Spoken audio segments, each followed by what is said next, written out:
आज तक रेडियो पर आप तीन ताल सुन रहे हैं ताऊ बाबा और सरदार के साथ। अपन पॉडकास्ट के धंधे में हैं, सारा खेल यहाँ बोलने का है और सुनने का है। दृश्य अभी तक उपलब्ध नहीं है, होंगे वैसे। जो अपन बोलते हैं इस पार जब आप उसे सुने, जैसे आप उकेरें, जैसे आप उसे व्याख्यायित करें, बस वही है जो है। कहा जाता है कि बोलना और सुनना दोनों ही कला है ना। तो कितना बोलें, क्यों ना चुप ही रह जाएं।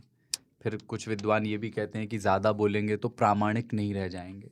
एक ना महान दार्शनिक हुए हैं ब्लेस पास्कल, 4-5 सदी पहले उन्होंने एक बात कही थी कि दुनिया के ज़्यादातर उपद्रव और मुसीबतें कम हो जाएं अगर लोग थोड़े चुप हो जाएं। All of humanity's problems stem from man's inability to sit quietly in a room alone। तो जो चिट्ठी पत्री हमें आती है उसमें लोग ये प्रेम पूर्वक उलाहना ज़रूर देते हैं कि सरदार तो तीन ताल में कम बोलता है या बचकर बोलता है। बाबा के बारे में आता है कि ये बोलने देते नहीं हैं। ताऊ के बारे में आप जानते हैं। कभी कभी संपादकीय दुविधाओं में जब मैं ताऊ से मिलने जाता हूँ तो ताऊ पहले तो अपनी गर्दन से इशारा करके कुछ कहते हैं कि, वरना फिर उनके 3 बहुत स्टैंडर्ड डायलॉग है कि ताऊ सोच रहे ऐसा एक ऐसा नया करते हैं, ऐसा कुछ कर लो। लेकिन ताऊ इसमें एक ये भी है, थोड़ा ये भी फंस सकता है, देख लो तो दिक्कत ना हो जाए फिर गले में, छोड़ दो। कर लो, देख लो, छोड़ दो। बाबा से बात करते हैं तो ऐसा लगता है कि इस चीज़ पर बोलने की क्या ज़रूरत थी। ताऊ से बात करते हैं तो लगता है इस चीज़ पर तो बोला जा सकता था। पहला सवाल इसलिए ताऊ से है मेरा, कैसे आप मैनेज करते हैं इतना न्यूनतम इस्तेमाल शब्दों का, वाक्यों का? कैसे तय करते, मतलब कुछ सीक्रेट है क्या? कैसे आप फिगर आउट करते हैं कि इस पर कम शब्द खर्च किए जाएं तो काम चल जाएगा? मैं इस बात से बहुत क्षुब्ध रहता हूँ कि मैं कम बोलता हूँ। मनुष्य को बाकी जो चौपाए हैं या स्तनधारी जानवर हैं उनसे अलग सिर्फ यही चीज़ करती है कि हम शब्दों से अपने आप को एक्सप्रेस कर सकते हैं। नहीं तो बाकी जानवर भी एक्सप्रेशन तो करते ही हैं। कुत्ता भौंक लेता है, गाय जो है वो रंभाती है, और बिल्ली म्याऊं करती है, शेर गुर्राता है। मनुष्यों में, चूँकि इस योनि में हमारा जन्म हुआ है, इनमें और उनमें फ़र्क यही है कि हम शब्द से उसका अर्थ समझते हैं और बोल कर ही अपने विचारों को व्यक्त करते हैं, दूसरे तक अपनी बात पहुंचाते हैं। तो कम बोलना कोई अच्छी बात नहीं है। कम मैं क्यों बोलता हूं, चूँकि मुझ पर आज जो है वो मुकदमा ये है कि मैं कम बोलता हूं। और क्यों कम बोलता हूं, उसका एक कारण यह है कि थक चुका हूं। एनर्जी स्पेंड होती है बोलने में, और बहुत सारी चीज़ों को उसका कारण ये है। उसके चलते मैं चक्कर में भी पड़ता हूँ। कभी कभी मुझे लगता है कि मुझे स्पष्ट कर देना चाहिए था, मैंने क्यों नहीं किया। कई बार ये कन्फ्यूज़न हो जाता है। मैं किसी को कुछ जो है कम शब्दों में बोल देता हूँ, फिर बाद में लगता है कि मुझे इसको विस्तार देना था, विस्तार नहीं दिया था, इसके चलते ये समस्या खड़ी हो गई, मिसकम्युनिकेशन हो गया कुछ। हाँ, उसका कारण है कि मैं अगले को अपने से ज़्यादा इंटेलिजेंट समझता हूँ हमेशा से। मैं यह मानकर पता नहीं क्यों चलता हूँ कि मैं बहुत शार्प नहीं हूँ, और मैं जिससे बात कर रहा हूँ वो बहुत शार्प है, या मेरे जितना ही है कम से कम। तो उसमें लगता है कि मैं यहाँ पे थोड़ा पेट्रोनाइजिंग हो जाऊँगा अगर मैं थोड़ा विस्तार दूंगा तो। मैं अगर किसी को समझा रहा हूँ, देखो बेटा ये नलका है, नलके में से ये जो ऊपर में घुंटी लगी हुई है इसको घुमाओगे तो इससे पानी निकलेगा, उसके बाद अपन नीचे बैठेंगे तो सिर पे पानी गिरेगा तो हम नहा सकते हैं। मैं इतना ही कहता हूँ कि नलके पे नहा लो, क्योंकि मैं ये मान के चलता हूँ कि बाकी वो भी समझता है उतना ही जितना मैं समझता हूँ। मैं कोई 30 मार खा नहीं हूँ। इसका मुझे नुकसान बीच बीच में होता है, पर मैं उसको बर्दाश्त कर लेता हूँ। तीसरी बात यह है कि मैं इतने लंबे विचार विमर्श के बाद अगर किसी चीज़ में मुझे हाँ कहना है तो क्यों करूँ, है ना। अगर कोई आदमी बिल्कुल जायज़ मांग लेकर आया है कि मुझे छुट्टी चाहिए 2 दिन की, तो मेरे एक बॉस थे, वो कहते थे क्यों, तो मैं बोलता था कि मेरा ये काम है। ठीक है तो अगले हफ्ते ले लो। तो आप बोलो नहीं सर कल ही चाहिए। अरे कल नहीं यार, बहुत दिक्कत है कल। वो कुछ 2-4 कारण गिनाते थे, तो फिर मैं नेगोशिएट करता था और आधे घंटे में डील फाइनल होती थी, कल ही ले रहे हैं, क्योंकि अपन जस्टिफाई कर देते थे कल क्यों लेना है।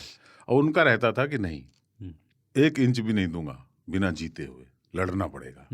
तो शायद उनकी कुंठा, या जो प्रारंभ में मेरे साथ हुआ उसकी कुंठा है कि अगर मुझे लगता है कि जब मानना ही है तो अभी। और मेरा पहला जो भाव होता है वो होता है विश्वास करने का। अविश्वास मैं नहीं करता और कहता हूँ कर लो, ठीक है। क्यों? क्योंकि 10 मिनट के विवाद के बाद भी मैं यही कहने वाला हूँ। है ना? जैसे कल कोई आदमी एक ऐसी रचना लेकर आया जिसे पब्लिश नहीं किया जा सकता, है ना? तो उन्होंने कहा कि इसे पब्लिश कर दें, तो मैंने उसको देखा और मैंने कहा नहीं।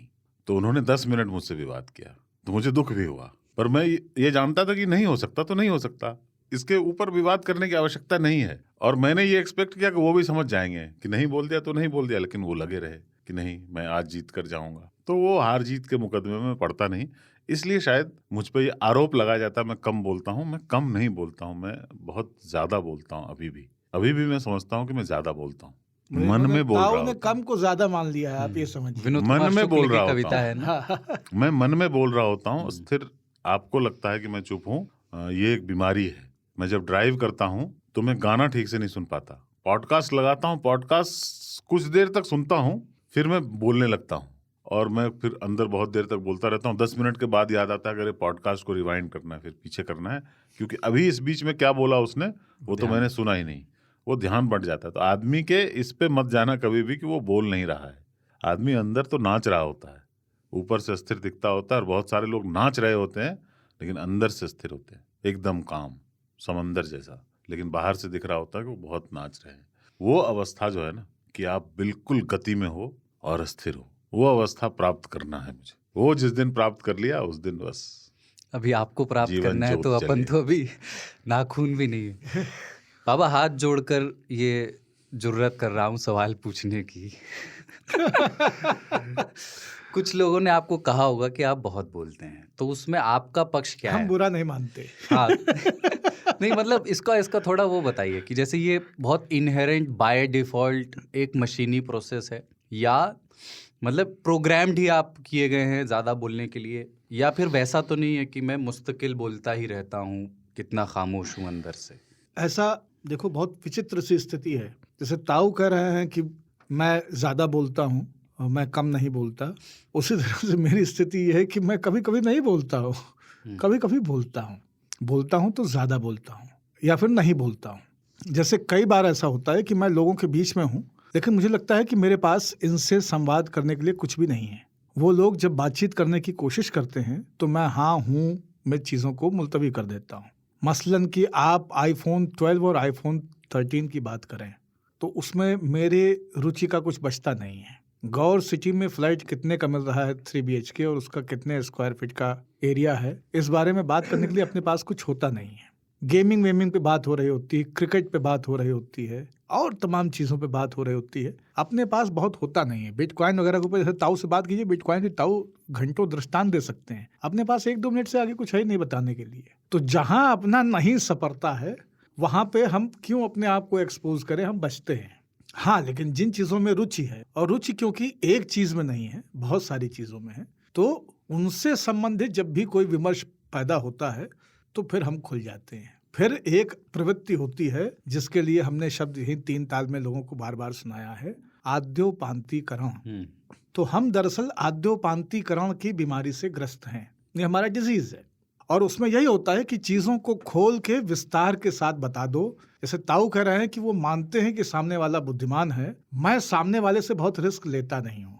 मेरा ये रहता है कि सब बता दो ताकि सूझ समझ में कोई चूं पा नहीं रह जाए, है ना।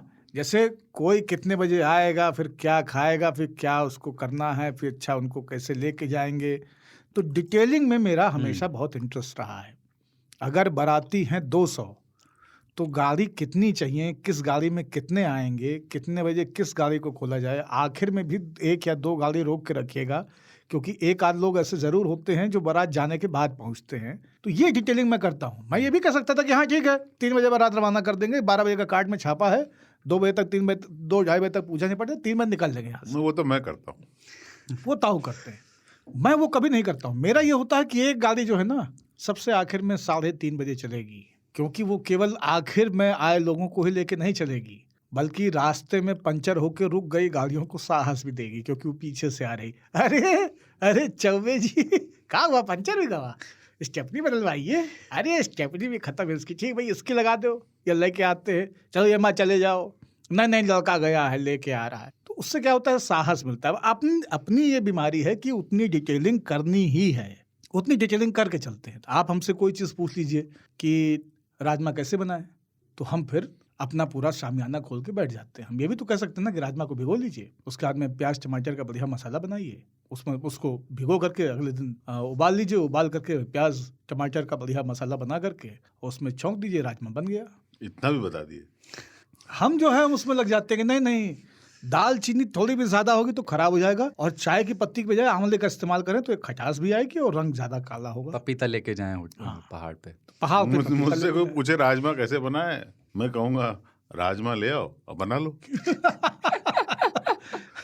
तो ये है। तो लेकिन कई मौकों पे हम चुप रहते हैं। तीसरा क्या है कि हमारा संकट, जो आप बता रहे हैं ना कि कुछ लोग चुप रहते हैं कुछ लोग बोलते हैं, हमारा संकट उसके आगे का है। हम खुद भी बोलते हैं और हम सामने वाले को चुप नहीं रहने देते हैं।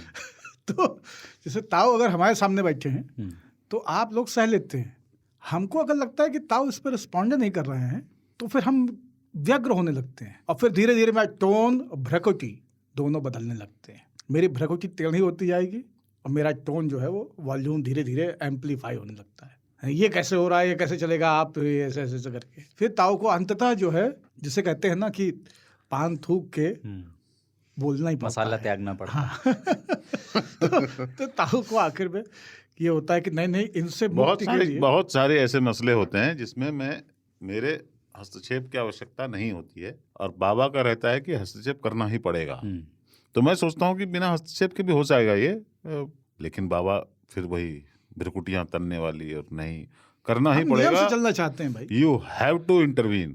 ठीक है, तो उससे क्या होता है कि मुझे भी झाड़ना पड़ता है अपने आप को कि नहीं अब इतना इंसिस्ट कर रहे हैं तो कुछ करना चाहिए, तो मंगा ही लेते हैं भाला। हाँ। नहीं 40 में 4 में करते हैं, 36 फिर भी छोड़ देते हैं ताऊ। क्योंकि मुझे ये लगता है ना कि कुछ चीजें नेचुरली होनी चाहिए ऑर्गेनिक तरीके से, उसको दबा के करने की आवश्यकता नहीं है। लेकिन बाबा का एक पॉइंट सही है कि अब वो युग रहा नहीं। ताऊ अपन जिसमें पीसे थे ना उसमें बहुत कुछ ऑर्गेनिकली हो जाता था। कैसे कि मैं अगर सुबह 7 बजे आया हुआ हूँ काम से और ओलंपिक चल रहा है और कोई साथी नहीं टपका, और ऑस्ट्रेलिया में हो रहा है, वहाँ पे टाइमिंग का डिफरेंस है, मुझे शायद रुकना पड़े, तो मुझे कोई बोलता नहीं था। मैं स्वतः स्वयमेव मृगेंद्रता जो होती है ना वो हो जाता था। अभी बहुत युग बदल गया है और उससे अपने को भी बदलना चाहिए, क्योंकि अब सब कुछ, मैं ये नहीं कहता हूँ खराब हो गया है, शायद अच्छा ही हो गया होगा, पर अब सब कुछ ऑर्गेनिकली नहीं होता है। अब आपको बहुत जगह जो है वो एक्चुअली पानी को जो है ना, पानी जब घट जाता है तो फिर उसके लिए रास्ता बनाना पड़ता है सिंचाई करने के लिए, और जगह जगह छोड़ा जाता है। और अब तो इजरायली टेक्निक आ गई है कि आप बूंद बूंद जो है जड़ों में गिराते हो, उसके लिए पूरा एक पाइपलाइन का सिस्टम होता है और उसके कंट्रोल मैकेनिज्म होते हैं।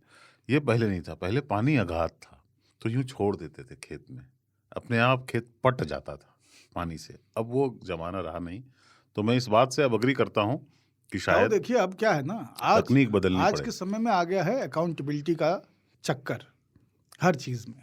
अकाउंटेबिलिटी में फिर हर आदमी को अकाउंटेबल होना भी पड़ता है और अकाउंटेबिलिटी डिमांड भी करनी पड़ती है। और आप जो कह रहे हैं ना कि सहज हो जाता है, सहज केवल दूब होती है, धान को हमेशा रोपना पड़ता है। धूप जो है स्वतः होने वाली चीज़ है, वो होती रहती है, धान को रोपना पड़ता है। धान नहीं, धान को रोपना, केवाई करना, ये सब काम जो है ना वो सहजता से हो जाना चाहिए था, पर खैर जहाँ नहीं तक हो पाता है। आप तो देख ही रहे हैं। हमारे जहाँ तक बोलने की बात है, एक चीज होता है, बोलने से ना मिसकम्युनिकेशन होता है। कम बोलो या ज्यादा बोलो, ना बोलने से कम्युनिकेशन हो जाता है। ये हमारे यहाँ बचपन से इनग्रेन हो गया है, अब उसको हटा नहीं सकते। जिस संस्कृति में पैदा हुए, जहाँ पले बढ़े, वहाँ पे बहुत कुछ बोल कर नहीं होता था, आंखों के इशारे से बात हो जाती थी कि बच्चे को डांटने की आवश्यकता नहीं है, बच्चे को आंख दिखा देना बस, वो समझ जाता है। और आप बहुत सारी चीजें एक्सप्रेस नहीं करते थे, जैसे अभी बच्चे को गाल पकड़ के बोलते हैं ममा लव्स यू, पा लव्स यू, बच्चा भी बोलता जीवन है में नहीं love बोला you, जाता मामा। कभी। ठीक है, ये सब कभी एक्सप्रेशन आया नहीं। मैं क्या अभी जो बोलते हैं उनको हे दृष्टि से देखता हूँ या श्रेष्ठतम दृष्टि से देखता हूँ, नहीं, ये भी उनका ऑर्गेनिक तरीका है। हमारा भी एक ऑर्गेनिक तरीका था जिसमें ये सब एक्सप्रेस नहीं किया जाता। जैसे खाना, माँ के हाथ के खाने की प्रशंसा ना करना कि आओ व्हाट ए वंडरफुल डिश, है ना, this is so good, you are the best. Sir चपत पड़ जाती है अगर ये सब बोला जाता तो आप जो है ना, कहे भांग खाए हो क्या? अभी बहुत सारे लोग बोलते हैं अभी बहुत सारे लोग बोलते हैं यार आपने तो मतलब बोला ही नहीं कि कैसा लगा। मुझे लगता है कि खाना है तो अच्छा ही होगा, इसमें बोलने की क्या जरूरत है। मैं खा रहा हूँ इतने चाव से, इसका मतलब है कि अच्छा खाना होगा। लेकिन हाँ, ये कहा जाता है कि अगर व्यक्ति तारीफ नहीं कर रहा है, चुपचाप पूरा एकाग्र होकर खा रहा है, तो इसका मतलब खाना अच्छा है। तो अब लेकिन क्या हुआ है, वो because of the world changing, हमारी संस्कृति में भी, हमारे समाज में भी एक्सप्रेस करना बहुत इंपॉर्टेंट हो गया है ना। गाड़ियों के इंडिकेटर नहीं होते थे, तो बिल्कुल आदमी सामने वाले को इस शीशे से उस शीशे को बता देता था कि मैं राइट लूंगा, और अगला भी समझ जाता था। लेकिन अब इंडिकेटर बिना दिए मुड़ जाओ तो लोग डांटते हैं, गलत बात है। मैं वो भी मानता हूँ कि ट्रैफिक के नियमों के मुताबिक गलत बात है वो। हाँ, क्योंकि वो सामने देख भी नहीं रहे होते हैं ना। हाँ, तो yes, the new world requires कि आदमी थोड़ा ज़्यादा कम्युनिकेट करे। बहुत सारी चीज़ें, जैसे अप्रिसिएशन, हमारे यहाँ एक ऐसी संस्कृति थी कि नहीं किया जाता था। आपने 90% नंबर लाए, पिताजी आए और आपको बोले और अच्छा करो, आप वहाँ पे सोचते हो कि मतलब क्या है ये, क्या दिन है। आज के तारीख में क्या है कि 90% नंबर आप ले आए तो पिताजी ने तुरंत व्हाट्सएप पे, फेसबुक पे, ट्विटर पे, इधर उस ग्रुप में, इस ग्रुप में, मतलब फैमिली ग्रुप हाँ, पे एकदम मार गजगजा दिए एकदम। वो मार्कशीट की फोटो अप्रिसिएशन नहीं, खींच के आप एकदम कितना भी अच्छा काम कर लो, आपको ये मिलेगा कि और आगे करना है प्राउड तुम्हें। फादर और क्या क्या लिख के।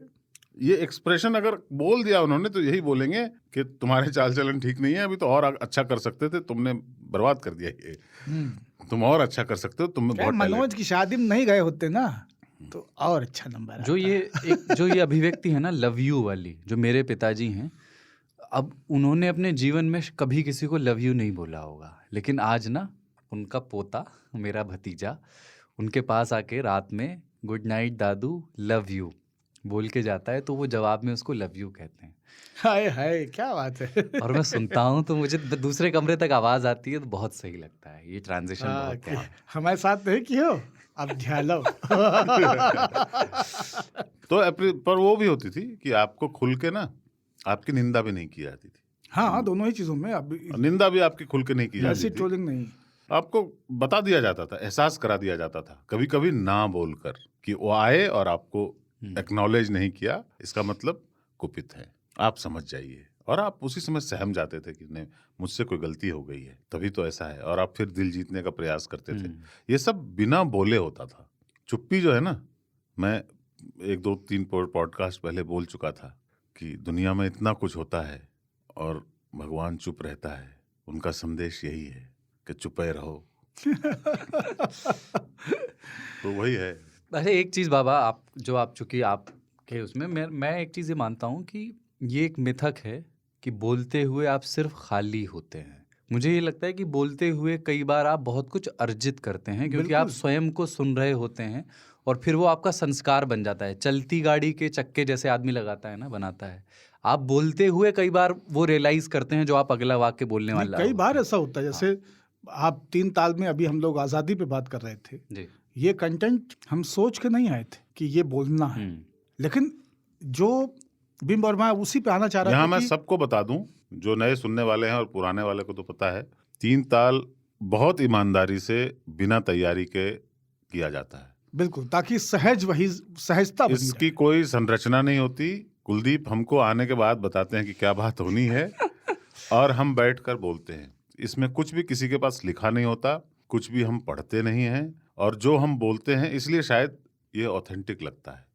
और आप लोगों को अगर भाता है, उसका कारण ये है कि इसमें कुछ बना हुआ नहीं है, कुछ बनावटी नहीं है। हमने कुछ सोच कर नहीं रखा है कि ये बोलना है।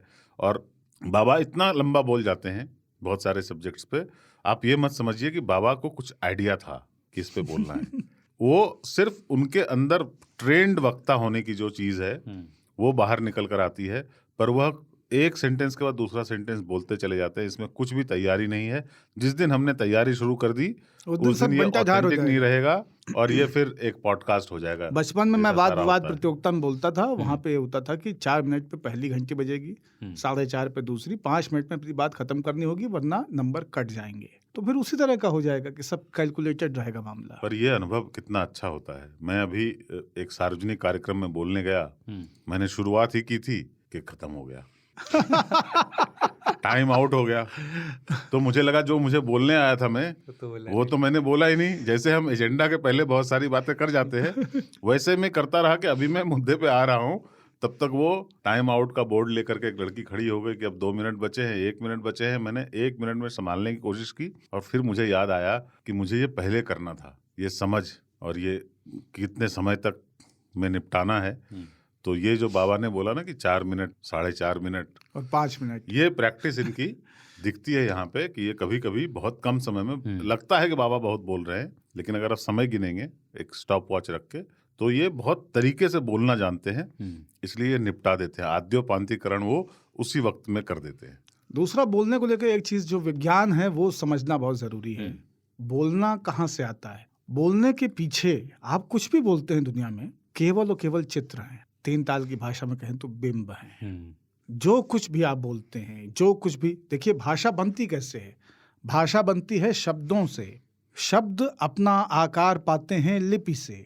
लिपि और ध्वनि, इन दोनों से शब्द बनता है। लिपि होती है और लिपि को बरतने की ध्वनि होती है। ध्वनि से लिपि को पहचान होती है। ला को ला बोलना है ध्वनि से, क्योंकि लिखा ला है, और माँ को माँ बोलना है। अब ला को माँ और माँ को ला नहीं कर सकते आप। तो ये क्या है? ला और माँ हैं क्या? अंततः ला और माँ दोनों के दोनों छवि हैं, इमेजेस हैं। आप ला देखते हैं तो लापरवाही पढ़ते हैं। तो लिपि जो है वहीं से शब्द बनता है, उसमें ध्वनि मिलती है। ध्वनि आपको मिली है ठीक वैसे ही जैसे बाकी जीवों को मिली है, लेकिन ध्वनि को लिपि के एक वृहद संसार में फैला करके मनुष्य ने भाषा को गढ़ा है, भाषा बनाई है। तो भाषा जो है वो दरअसल स्मृति और लिपि 2 तरह की छवियों का समुच्चय है। जब मैं आपसे बोल रहा हूँ ये बात, तो आप लगातार कुछ दृश्य अपने मस्तिष्क में देखते चल रहे हैं, उसी से आप मेरी बात समझ रहे हैं। अदरवाइज कोई कारण ही नहीं है कि आप मेरी बात समझ पाए, कोई कारण नहीं है। केवल एक कारण है कि इन सभी शब्दों को आप लगातार तस्वीरों में कन्वर्ट करते जा रहे हैं। तो जब हम बात करते हैं तो हम छवियां प्रस्तुत करते हैं, और जब हम छवियां प्रस्तुत करते हैं तो छवि मेरा एक प्रिय विषय है, और मुझे छवि के विस्तार में, डिटेलिंग में बहुत आनंद आता है। तो ये प्रवृत्ति है, ऐसा नहीं है कि ये आप इसको ये कहें कि नहीं कम बोला जा सकता था या ज़्यादा बोला जा सकता था। ये शैली की बात है। कोई व्यक्ति बहुत सीधी सीधी बात कह सकता है और वो बहुत उचित हो सकती है, बहुत सटीक हो सकती है। कोई व्यक्ति बहुत व्यामिश्रित बातें कह सकता है जबकि वो सही कह रहा है, लेकिन फिर वो समझा नहीं पा रहा है। कोई एक व्यक्ति ऐसा होता है जिसको लगता है कि बहुत कुछ बताना ज़रूरी है ताकि ये जो पार्ट है इसको व्यक्ति समझ सके। ये होता है ना कि पिछले अध्याय में आपने पढ़ा कि दोलन और आवृत्ति क्या होती है। अब इस पार्ट में हम पढ़ेंगे कि उत्प्लावन बल क्या होता है ना। तो इस तरह से आप चलते तो आप रिकॉल करते रहते हैं, आप एक संदर्भ देते हैं कि देखो सब्सटेंस के बारे में, मास के बारे में, द्रव्य के बारे में उसकी एक प्रवृत्ति हमने पहले डिस्कस की थी, दूसरी अब डिस्कस कर रहे हैं। द्रव्य वही है। आज इस बार खेल जो है वो पहले द्रव्य की प्रतिस्थापना पे बातचीत थी और इस बार द्रव्य की अवस्था पे बातचीत। इस तरह से तो शब्दों में हमेशा छवियां हैं और छवियों में हमेशा विस्तार है। कोई भी छवि चाहे वो क्लोजअप हो या पैनोरामिक हो, उसमें विस्तार होता ही है। क्लोजअप में होती हैं आँखें, नाक, होठ, झुर्रियाँ, बाल, बहुत सारी चीज़ें। कोलाज में या पैनोरामिक में होता है पेड़, नदी, मकान, सुग्गा, सूरज, तमाम सारी चीज़ें। डिटेलिंग हर चीज़ में संभव है, रहती ही है, और हमको डिटेलिंग में रस आता है, इसलिए हम डिटेलिंग में चलते हैं। लेकिन जो ताओ ने बात कही, और वो बहुत दीगर बात है, कि कई बार कई बातों को बिना कहे भी कहा जाना चाहिए और सुना जाना चाहिए, और ऐसा अभ्यास हम लोग सभी लोग करते हैं। ये पॉडकास्ट है जिसमें वैसे नहीं हो सकता। ऐसा थोड़ी कि हम लोग 3 मिनट मौन रहेंगे और सब लोग समझ जाएंगे। सनी कुमार कहेंगे कि हाँ नहीं पता, आप तो ठीक है कह रहे हैं। यहाँ तो बोलना ही पड़ेगा। वीडियो में एक बार ट्राई करेंगे 3 मिनट। तो या साइलेंस हम से बैठ याद के आया, हाँ। पंकज त्रिपाठी की तरह मुस्कुराते रहे, गर्दन टेढ़ी कर करके ना, ठीक है। अठन्नी मुस्की। ठीक है। साइलेंस से याद आया, ये जो 1-2 मिनट का मौन रखते हैं, हम कभी नहीं रख पाए। हम कभी नहीं रख पाए। हमको बहुत शर्मिंदगी भी होती है कि कभी कभी बोलते हैं लोग कि उनकी स्मृति में अभी हम लोग 2 मिनट का मौन रखेंगे, और मौन हो जाते हैं। अंदर में मैं इतना बड़बड़ाता हूँ उस टाइम में कि मुझे मेरे कान फट जाते हैं खुद को सुनकर, इतना ज़्यादा। और उस समय मुझे इतनी शर्मिंदगी हो रही होती है कि यार मतलब अभी तो मौन हो जाओ, और बिल्कुल चुप नहीं होता। फिर बाद में ये एहसास होता है कि शायद सभी लोग बड़बड़ा रहे हैं। बड़बड़ा रहे हैं बिल्कुल अंदर ही ओढ़ा हुआ अंदर। वही हो रहा था। और एक बहुत सुंदर गजल है कि खामोशी खुद अपनी सदा हो, ऐसा भी हो सकता है, सन्नाटा ही गूंज रहा हो, ऐसा भी हो सकता है। वाह। मेरा मांझी मुझसे बिछड़ कर क्या जाने किस हाल में है, मेरी तरह वो भी तन्हा हो, ऐसा भी हो सकता है ना। तो अब इसमें मामला यही है कि भैया ये जो जिनको ये जो ताऊ कह रहे हैं ये बात समझनी है ना, उनको मैं केवल एक ही चीज़ कहूँगा, जो सबसे ज़्यादा पूछा जाने वाला प्रश्न है समाधि या मेडिटेशन की कक्षाओं में आचार्यों से कि आचार्य जी आंख बंद करते हैं, मुंह बंद रहता है, दिमाग रुकता क्यों नहीं, गजगज गजगज रील भागती रहती, लगता है बाइस्कोप का कोई जो टुनटुना है हैंडल है उसको बाबा घुमा इसके रहा है। चलते हम मेडिटेशन छोड़ दिए। हम रुकता ही आंख नहीं। बंद करके एकदम स्थिर होकर के बैठ जाते हैं और ड्रामा चालू। कितने चीज पे फोकस किया, कुछ नहीं होता भाई साहब। आप कभी दुर्गा सप्तती खोलिए ताऊ, और मंत्र सडनली पढ़ने की ऐसे कोशिश कीजिए। ख्याल जो मेरे मन में, घटिया ख्याल जो मेरे मन में कभी नहीं आते जब मैं बिजी रहता हूँ, उस तरह का ख्याल भी आने लगते हैं। और फिर ये लगता है कि बिजी रहें ज़्यादा अच्छा है। हाँ, मैं आंख खोल करके फिर कहता हूँ यूट्यूब लगा लो यार। वो उससे ज्यादा मेडिटेशन तो उसमें हाँ, हो रहा है। उसमें तो एकाग्रता रहेगी एकदम। ऐसी वैसी बातों से तो अच्छा है खामोश रहो, या फिर ऐसी बात कहो जो खामोशी से अच्छी हो। क्या बात। अच्छा, एक शब्द चुप्पी से बना है, चुप्पा। कई लोग बहुत चुप्पा होते चुप्पा, हैं। उसके लिए एक और शब्द इस्तेमाल होता है, घुन्ना। गुन्ना कहने जा रहे थे। जानते जब बनते कुन्ना काली है।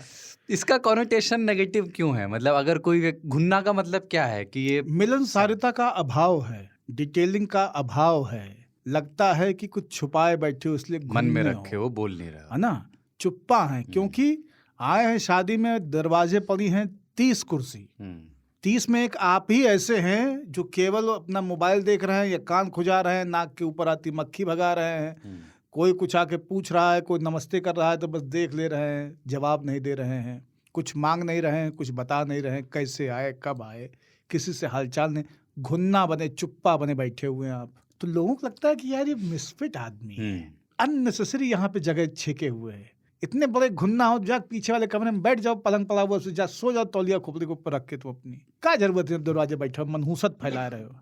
ये होता है क्योंकि आप किसी से मिले हैं, तो मिलने पे क्या होता है, मिलने पे मिलनसारिता का प्रतिपादन होता है। मैं आपसे मिलूंगा, और कैसे हो सरदार, क्या चल रहा है, क्या किया, क्या खाया, कपड़ा बड़ा बढ़िया पहने हो, कैसे आए तुम, बारिश में कैसे आए तुम, बाइक से आते हो, दुनिया जहान किस्सा, दुनिया जहान की बातें।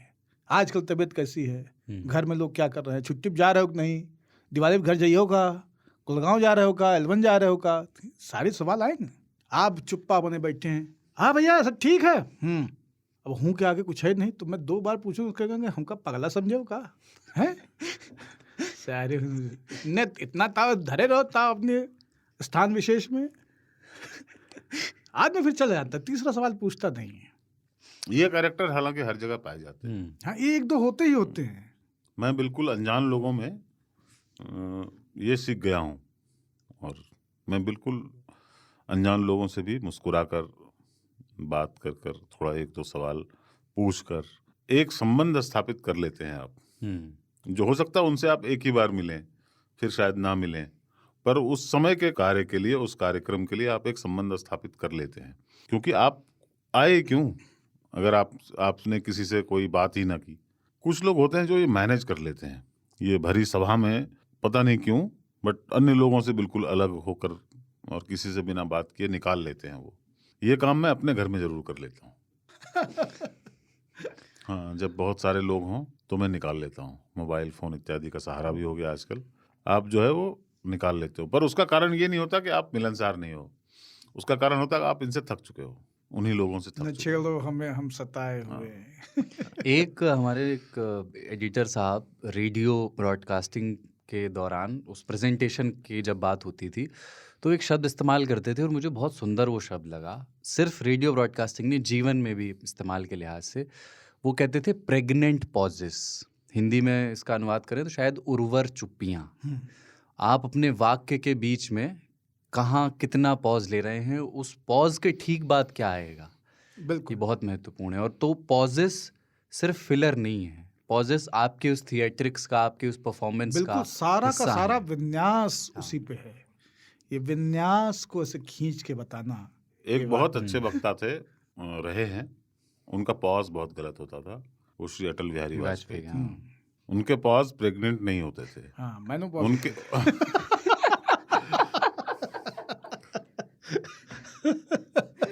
उनके पॉज का मिसकैरेज होता था। कहीं भी रुक जाते थे वो और फिर बोल पड़ते थे। उस रात की बात है, आपको वो पता है ना, मिसेस कॉल नहीं पे नहीं, जो पर सवाल उस पूछा। रात की बात है के बाद रुके ना तो फिर पॉज जेन्युइन लगता है। हाँ, उस रात उस रात,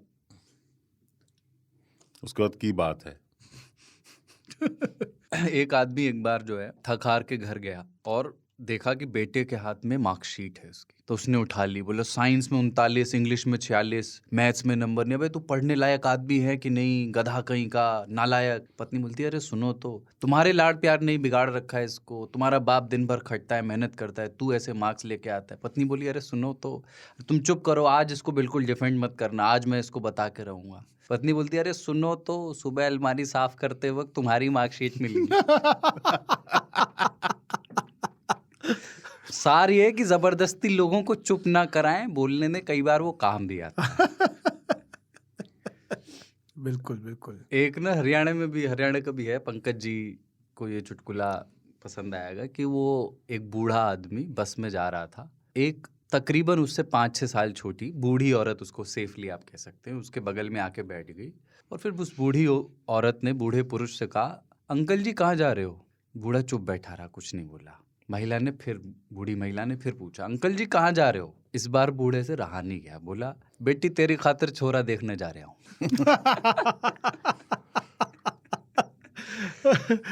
बहुत सही। तो चुप रहे, जो चुप है प्रयास करके उसको छेड़िए भी मत, ये उसका चुनाव है। ये हरियाणा के लोग चुप रहते हैं, वो घुनना नहीं है। हाँ हाँ, उनको अनावश्यक बातचीत करना भी अच्छा नहीं लगता। एक बंदा था, वो बाइक से जा रहा था और वो गिर गया। सामान्य सी घटना है, गिर गया और वहीं पुलिया पे 2 लड़के बैठे हुए थे, वो आ गए देखने के लिए और वो खड़े होकर देख रहे थे। तो वो उठा और उसने अपना पैंट झाड़ा और अपने चेहरे पे हाथ रखा तो उसको खून दिखाई पड़ा। तो उन दोनों से उन्होंने पूछा कि भाई साहब क्या खून निकल रहा है। तो उन्होंने कहा मोटरसाइकिल में आईना है देख ले।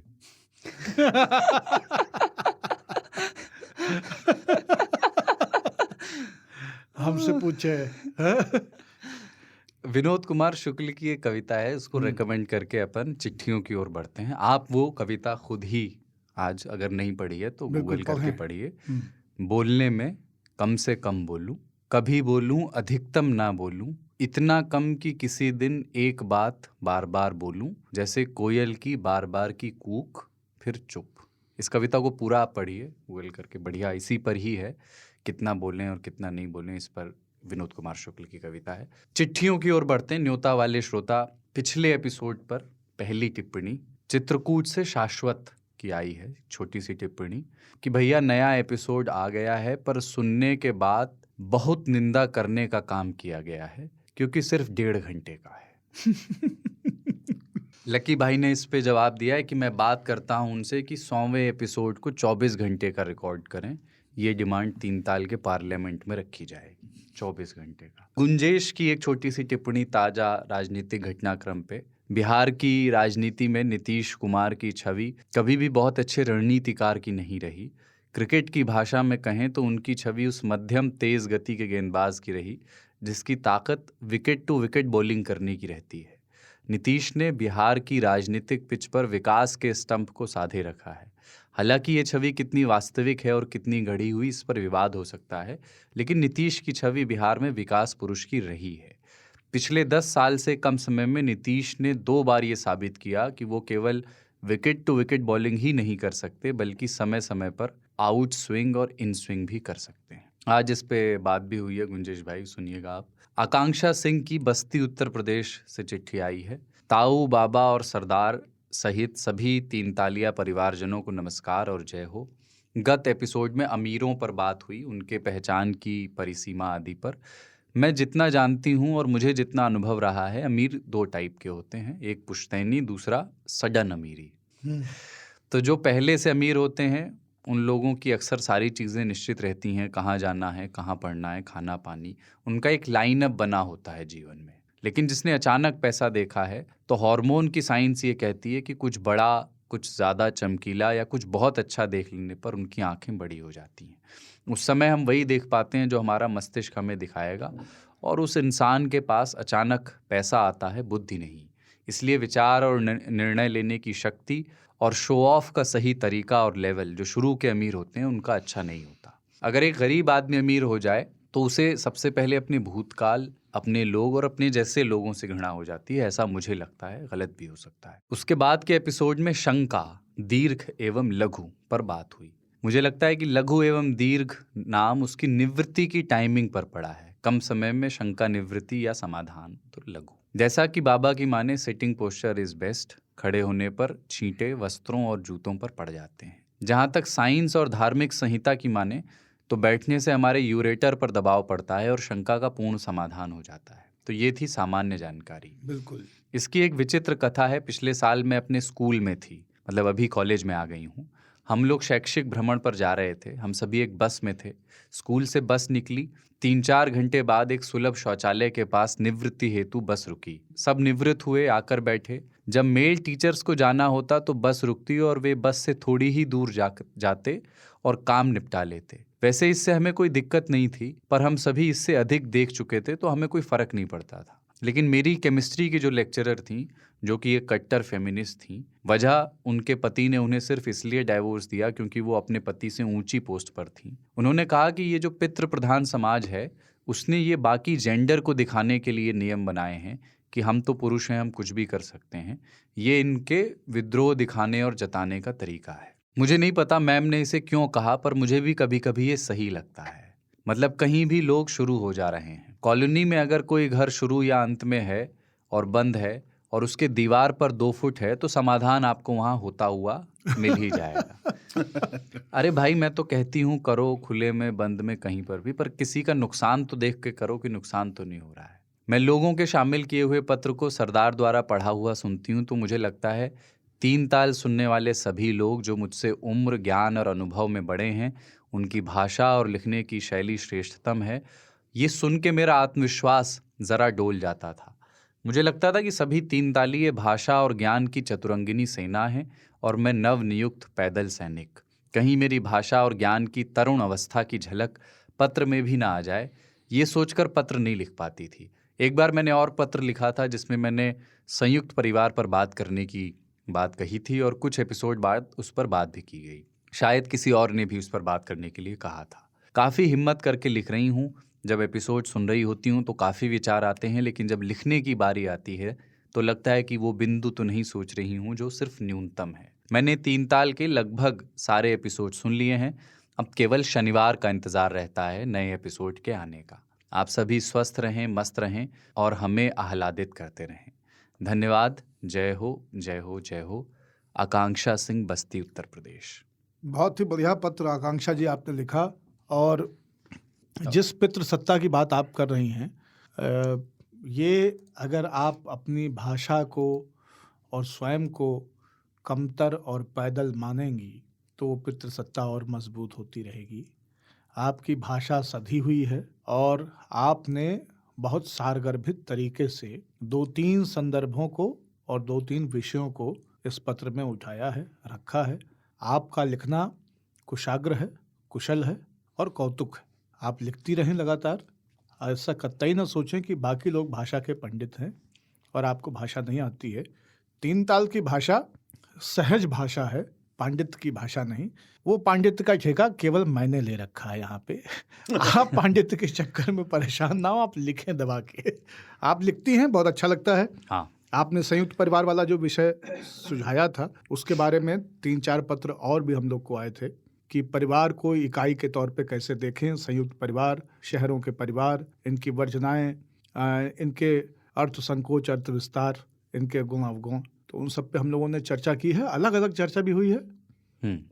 ऐसे ही कुछ अच्छे विषय जो आप लोग को लगता है करनी चाहिए वो बात आप हमें, हाँ, बार बार सुझाती रहें। बिल्कुल। जरूरी नहीं कि पत्र तभी लिखा जाए जब 3 ताल में कही गई किसी बात से हमारी सहमति या असहमति हो। अगर ऐसा भी कभी लगता है कि इस विषय पे बात क्यों नहीं होती या होनी ही चाहिए, तो ऐसे विषयों को, ऐसे संदर्भों को भी आप हम लोग को बताएं और हम बिल्कुल प्रयास करेंगे कि उनको अपने 3 ताल के किसी एपिसोड में उन पे चर्चा कर सकें। बिल्कुल। और फीमेल लिसनर्स की जब चिट्ठियाँ आती हैं तो बहुत बढ़िया, सुंदर लगता है। हरीश नेगी की चिट्ठी आई है। चिट्ठी थोड़ी लंबी है पर बड़ी मज़ेदार है क्योंकि मैं पहले पढ़ चुका हूँ अभी। वाह वाह। और पहली बार इन्होंने लिखा है, तो इन्होंने ये कहाँ से लिख रहे हैं, चिट्ठी में ही लिखा है, मैं पढ़ता हूँ। जय हो जय हो जय हो। आदरणीय ताऊ बाबा और सरदार जी को सादर प्रणाम। उत्तराखंड राज्य के पौड़ी जिले के पहाड़ों के बीच 80 के दशक में रोपा गया बीज हूँ, जो पहाड़ों से होते हुए दिल्ली, फरीदाबाद, नोएडा और अब गाजियाबाद रुक कर जवानी की चढ़ाई को ख़त्म कर अब ढलान की ओर अग्रसर है। अंतर्मुखी स्वभाव के कारण जीवन अक्सर अधिकतर अकेले ही बीता है। आपका पता गूगल पॉडकास्ट में विनम्र कसाना और सलोनी की गुफ्तगू के दौरान मिला और तब से अकेलेपन का जो भी समय मिलता है वो गूगल पॉडकास्ट में आपकी आवाज़ों के बीच ही घुलता है। आपके किस्से और कहानियाँ मेरे बीते हुए कल और गुजर रहे आज का प्रतिबिंब मालूम होती हैं। स्वभाव के अनुरूप बोलने के लिए कोई ख़ास होता नहीं, तो सुनता और सोचता ज़्यादा हूँ और कभी कभार कुछ लिख भी लेता हूँ। बहुत से मेरे जीवन के किस्से अधूरे हैं क्योंकि कोई पूछने वाला नहीं मिला जो पूछे कि फिर क्या हुआ। उन्हीं अधूरे किस्सों में से एक किस्सा आपको सुना रहा हूँ, भेज रहा हूँ। MP3 मेरा पहला पहला प्यार। बहुत सही। दिल्ली के सरकारी स्कूल में 7वीं कक्षा के B सेक्शन में चौथा पीरियड चल रहा था और उसी कक्षा की आखिरी सीट पर बैठे हुए हम 3 दोस्त, सुनील, धर्मेंद्र और मैं, बड़े ही ध्यान से कक्षा में चल रहे विषय से बहुत दूर हाल ही में रिलीज हुई हम फिल्म में अमिताभ बच्चन द्वारा बोले गए डायलॉग दुनिया में 2 तरह के लोग होते हैं की विवेचना में मग्न थे। तभी नज़र 7वीं A की कक्षा की तरफ गई और पाया कि सुमन हमारी तरफ देखकर मुस्कुरा रही है। पूछो या ना पूछो बता देता हूँ कि सुमन पूरे स्कूल की क्रश थी और विशाल उस पर बुरी तरह मोहित था। लेकिन बहुत कोशिश करने के बाद मोहित क्या था? हाँ वही। लेकिन बहुत कोशिश कर विशाल था। लेकिन बहुत कोशिश करने के बाद भी जब दाल नहीं गली तो फिर उसने अपनी कोशिशों को विराम देकर इस रिश्ते को भाई बहन का रूप देकर ख़त्म किया। जी हाँ, वही सुमन हमारी तरफ मुस्कुराकर देख रही थी जिसकी हमने कल्पना भी नहीं की थी और इसी के चलते उसकी इस हरकत को हमने बहुत ही साधारण रूप में लिया। लेकिन जब वही मुस्कुराहट हमें लंच के बाद दोबारा देखने को मिली, दूसरे दिन भी और तीसरे दिन भी, तो हम तीनों को कुछ कुछ होने लगा। हम तीनों का ध्यान खेल, फिल्म, नागराज, सुपर कमांडो, ध्रुव इत्यादि से हटकर एक ही जगह केंद्रित हो गया था और वो थी सुमन और उसकी मुस्कान। मार खाकर स्कूल जाने वाले अब हम नहा धोकर खुशी खुशी स्कूल जाने लगे। समय से पहले पहुंचकर सुमन का इंतजार करते कि वो कब आएगी। जैसे ही वो दूर से आते हुए दिखती उसे देखकर भागकर क्लास में पहुंच जाते। किसी टीचर के ना आने पर सम्मिलित कक्षा का होना मानो अंतरिक्ष में जाके चांद को नज़दीक से देखने जैसा था। जिस दिन वो नहीं आती दिन काटना मुश्किल हो जाता। सब कुछ ठीक चल रहा था लेकिन तभी ध्यान आया कि अबे वो तो अकेली है और हम 3। ये तो प्रकृति के विरुद्ध हो रहा है। बात कायदे के साथ साथ प्रकृति के संतुलन को भी ठीक करने की थी। हमारे पास तो कोई विकल्प था नहीं, तो काफी सोच विचार के बाद ये तय हुआ कि उसे एक पत्र लिखा जाए और उसी से पूछ लिया जाए कि आप किसको पसंद करते हो। निर्णय तो ले लिया गया कि अब पत्र कैसे लिखा जाता है ये नहीं मालूम था, तो समस्या खड़ी हो गई। सुनील ने मोर्चा संभाला और बोला कि तेरी लिखाई अच्छी है और लिखेगा तू, और लिखना क्या है ये बताऊंगा मैं, बाकी पत्र को सुमन तक पहुंचाने का काम धर्मेंद्र का होगा। फैसला हो गया और पत्र लिखा गया। वो कुछ इस तरह था। प्यारी सुमन, आप हमको बहुत अच्छी लगती हो और आपकी मुस्कान तो उससे भी ज़्यादा। हम तीनों को आपसे प्यार हो गया है और हमें लगता है कि आप भी हमसे प्यार करती हो, लेकिन हमें ये नहीं पता कि आप हम में से ज़्यादा प्यार किससे करती हो। अगर आप हमें बता दोगी कि आप हम में से ज़्यादा प्यार किसे करती हो तो बाकी के दो बीच में से हट जाएंगे। हाय हाय। धन्यवाद, आपके प्रेमी। नाम नहीं लिखा था, लेकिन सुनील ने अपनी कला का परिचय देते हुए एक दिल बनाया था और उसको आर पार करता हुआ एक तीर भी। पत्र लिखने के बाद तय हुआ कि धर्मेंद्र स्कूल से बाहर निकलकर मौका देखकर सुमन को दे देगा पत्र। छुट्टी हुई और गेट के रास्ते से बच्चों की भीड़ बाहर निकलने लगी। धर्मेंद्र अपने काम को अंजाम देने सुमन के पीछे जा चुका था और हम आराम से आखिर में बाहर निकले और बाहर निकलते ही धर्मेंद्र खड़ा हुआ दिखाई दिया और सुमन दूर जाती हुई दिखाई दी। तो हमने कहा कि यहाँ क्या कर रहे हो, उसे चिट्ठी दे के आओ। तो वो बोला धर्मेंद्र कि मैंने दे दिया है। बोला अच्छा, उसने ले लिया और कुछ बोला नहीं? बोला नहीं, स्कूल गेट से बाहर निकलते वक्त मैंने उसके बस्ते में घुसा दिया था। अब हम तीनों को चिंता सताने लगी कि कहीं वो पत्र उसके घर वालों के हाथ न लग जाए। होमवर्क करने के लिए वो अपनी कॉपी किताब बाहर निकाले और साथ में पत्र भी लिपटा हुआ चले आए और घर वाले भी वहीं हों और पूछें कि ये क्या है। कोड़ पर खाज वाली बात ये हुई कि ये घटना शनिवार को हुई और चिंता से ग्रसित होने के लिए बीच में इतवार का पूरा दिन था। सकारात्मकता तो बाबा भारती के घोड़े पर चढ़कर बहुत दूर जा चुकी थी और मन खड़ग सिंह के भय की आशंका से विचलित हुआ जाता था। सोमवार का सूर्य अपने साथ अनगिनत लालिमाओं और आकांक्षाओं के साथ उदय हुआ। समय से काफी पहले हम स्कूल पहुंचे। हिम्मत नहीं हुई कि रास्ते में जाकर देखें कि सुमन आ रही है कि नहीं। वो आई और प्रार्थना लाइन में उसकी एक झलक दिखी और किसी तरह का कोई भाव नहीं दिखा। मिश्रित भाव हमारे दिल दिमाग में कौंधे। पहला पीरियड शुरू हुआ और हम तीनों परिणाम की आरजू में खुद को नॉर्मल रखने की कोशिशों से जूझ रहे थे। कुछ देर बाद देखा कि सुमन स्कूल की दहशत कही जाने वाली गुप्ता मैडम के साथ प्रिंसिपल के कक्ष की ओर बढ़ रही है। अनहोनी की आशंका से हम तीनों का दिल डूबा जा रहा था, पर एक उम्मीद की किरण भी थी कि शायद किसी अन्य कार्य हेतु प्रिंसिपल कक्ष में गए हों। जल्द ही एक बच्चा हमारी क्लास में आया और हम तीनों को प्रिंसिपल कक्ष में बुलावे की बात कहकर गया। शरीर सुन्न, शरीर में उगे हुए बाल और भविष्य में उगने वाल भी त्वचा के अंदर खड़े। आसपास की जगह और लोग किसी विचित्र ग्रह से मालूम होने लगे। शरीर के मसानों ने शर्त लगाकर पसीना उगलना शुरू कर दिया। कुछ क्षणों में हमने खुद को प्रिंसिपल कक्ष में पाया, जहां एक और सुमन अपनी आंखों से सहानुभूति रहित पानी बहा रही थी और दूसरी तरफ प्रिंसिपल मैडम के हाथों में हमारा असफल हो चुका प्रोजेक्ट लहलहा रहा था। इसीलिए आते हो तुम स्कूल, यही सिखाया जाता है तुम्हें। चटाक चटाक चटाक चटाक की आवाज के साथ हम तीनों के गालों पर छाया सुमन का प्यार का रंग लाल होकर दम तोड़ने लगा। चलो तीनों इसको बहन बोलो। गुप्ता मैडम के इन शब्दों को सुनते ही विशाल का चेहरा हमारे आगे उभर आया कि न जाने किन हालात से गुजरकर उसने सुमन के भाई की पदवी अर्जित की होगी। हमें एहसास था कि नानुकुर की तो गालों की लाली जल्द ही शोलों में तब्दील कर दी जाएगी। इसलिए बिना किसी अहम या अकड़ के चुपचाप तीनों ने सुमन को बहन बोल दिया। ये तो सिर्फ प्रिंसिपल के कक्ष का हाल था, गुप्ता मैडम का खौफ देखना अभी बाकी था। जारी है जस्ट नेगी हैशटैग लगाया उन्होंने। 3 ताल की बातों की बारिश से मेरे अतीत के बहुत से सूख चुके किस्सों के वृक्षों पर अंकुर निकल आए हैं। जिस जिस दिन मूड बना उस दिन आपके समक्ष कुछ न कुछ किस्सा जरूर लहलहाएगा। जय हो जय हो जय हो। हरीश नेगी पौड़ी के रहने वाले हैं, गाजियाबाद में रहते हैं। बहुत सही गुरु, हरीश बहुत भाई सही। एकदम गजबे कर दिए। बिल्कुल, और जारी है। हाँ, और और कितना ये बढ़िया लिखे हैं, हाँ। सारे चित्र उकेर दिए एकदम आंखों के एकदम सामने। दूसरी बहुत खूबसूरत चीज़ है, एक तो ये है कि इनका शिल्प बहुत अच्छा है, जिस तरह से उन्होंने लिखा है, जिस तरह से इसको भरता है।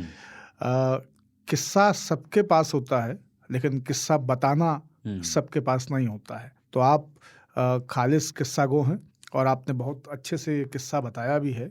और हमारे लिए इस पूरे किस्से में जो सबसे सुंदर चीज़ है वो यही है कि 3 ताल सुनते सुनते आपके जो 80 के दशक के अवतरण के बाद अब जिस ढलान पे आप खुद को बता रहे हैं, उस ढलान की दिशा को बदल के हम आपको अब और ऊपर चढ़ाना चाहते हैं। हम चाहते हैं कि भी आप और ऊपर जाएं, आपका युवत्व बना रहे, आपकी ऊर्जा बनी रहे, आपकी जन्मजता बनी रहे, आप खूब पुष्पित पल्लवित हों, खूब सारे अंकुर फूटें आपसे, आपकी मृदा पे 3 ताल बारिश की तरह गिरता रहे, वाह। आप फूलते रहें, सुगंधित होते रहें। हरीश भाई नेगी, आप लिखते रहिए और आपके किस्सों का अब इंतजार रहेगा, हमें ही नहीं, सब 3 तालियों को। हाँ, हर एपिसोड के बाद हरीश नेगी के किस्से का और कभी बताइएगा कि सुमन का क्या हुआ, उसकी मैगी शादी और में आप लोग पूछ-पूछ। सुमन की शादी में कौन कौन गया था, ये जानने की बहुत इच्छा है। तो आखिरी चिट्ठी आज की लेते हैं।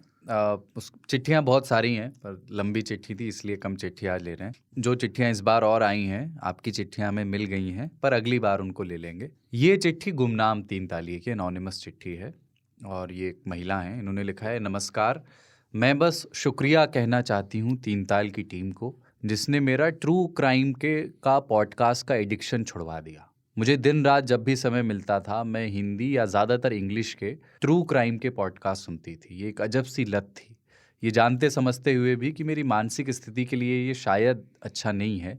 मैं दिन भर में 3-4 इस तरह के पॉडकास्ट सुनती थी। अप्रैल महीने में मुझे 3 ताल मिला। पिछले 3 महीने में मैं आज तक रेडियो के सभी पॉडकास्ट रिपीट पे सुन लेती हूँ, पर अब क्राइम पॉडकास्ट का एडिक्शन मेरा नहीं रहा है। थैंक्स ताऊ और बाबा और सरदार। और ये कभी बात करिएगा कि ट्रू क्राइम इतना एडिक्टिव क्यों है, इस विषय पर आप सभी की राय मैं जानना चाहूँगी। नमस्ते। बहुत धन्यवाद लिखने के लिए, और ये बहुत अच्छी बात है कि 3 ताल आपको किसी एडिक्शन से बचा रहा है। हम लोग तो बहुत एडिक्टिव लोग हैं तो हम लोग इलाज भी हैं हम लोग तो मर्ज और दर्द हैं, इलाज भी हैं, ये आज साबित हो गया। बहुत बहुत शुक्रिया ये एहसास दिलाने के लिए। और ट्रू क्राइम के ऊपर हम लोगों ने गाहे बगाहे कुछ तो बातें की हैं, लेकिन ये विषय सरदार बहुत अच्छा है और इसके ऊपर किसी दिन हम लोग को बातचीत करनी चाहिए कि ऐसा क्यों है कि सिनेमा के पर्दे से लेके धारावाहिकों के पूरे वांग्मय में या इवन पॉडकास्ट में या सबसे पॉपुलर उपन्यासों को जब हम देखते हैं कि हिंदी में सबसे ज़्यादा बिकने वाले उपन्यास कौन से हैं, तो वो गोदान नहीं है और वो फलेश्वर का मैला आंचल नहीं है, वो क्राइम के ही हैं, क्राइम के ही एपिसोड्स, क्राइम की ही कथाएं।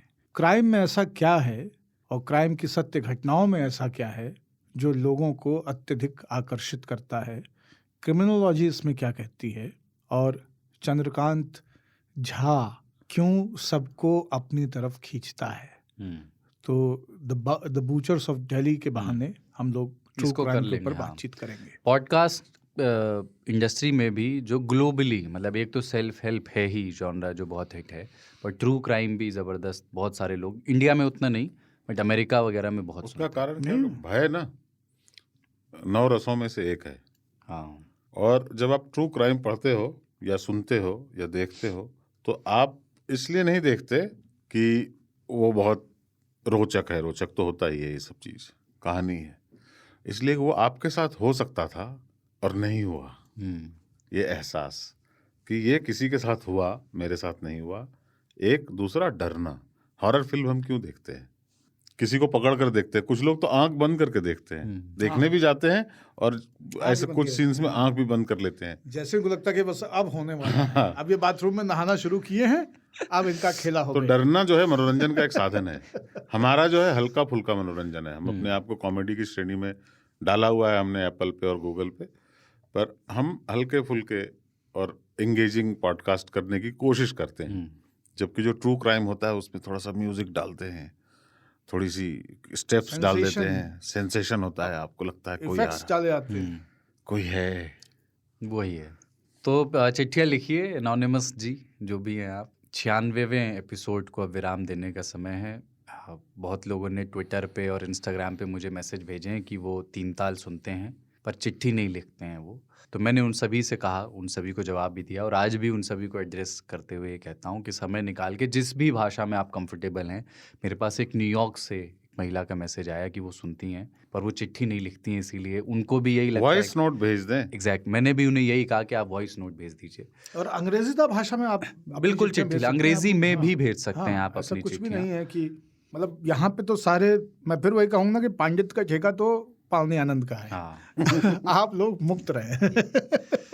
तो चिट्ठियाँ भेज सकते हैं आप radio@aajtak.com पर। ये हमारा email ID है radio@ aajtak.com पर, या फिर आप व्हाट्सएप कर सकते हैं। वॉइस नोट भेजने के लिए व्हाट्सएप ज़्यादा मुफीद रहेगा आपको, वैसे मेल भी कर सकते हैं, पर व्हाट्सएप का नंबर है हमारा 9953323303 +91 आप लगा लेंगे जो लोग बाहर से भेजेंगे, 9953323303। तो ताऊ, बाबा और सरदार चाहते हैं अब आपकी अनुमति।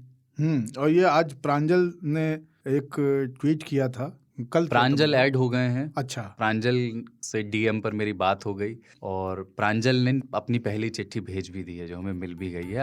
अगला जो एपिसोड होगा उसमें शामिल करेंगे प्रांजल की। तो अगले एपिसोड में मुलाकात होगी। जय हो। जय हो। जय हो।